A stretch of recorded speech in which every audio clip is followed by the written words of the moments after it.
ეხლა რომ დაიწყეს ბრძოლა კორუფციასთან, იქ რომეოს მიადგნენ, კალაძეს მიადგნენ, ივანიშვილის ბუღალტერი დადის და თურმე ესეუნება, რომ როცა ივანიშვილო კარგად ცხოვრობდაო, თქვენს კარგად იყავითო. ეხლა ივანიშვილს სანქცია აქვს და თქვენს მოგიწევთ ფულის გადახტა. ანუ ჩვეულებრივი ბუღალტერი დაუნიშნა ივანიშვილმა ყველა დიდარ კოდს და უთulis.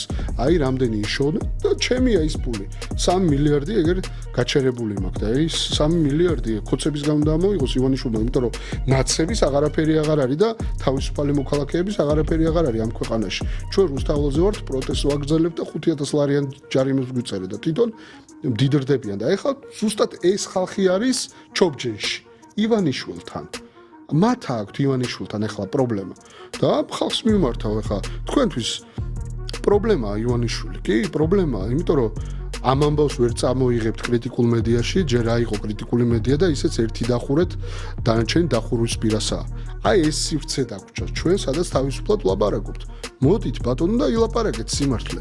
არ ტეხავს აღიარება შეცდომის და არ ტეხავს განქოცება.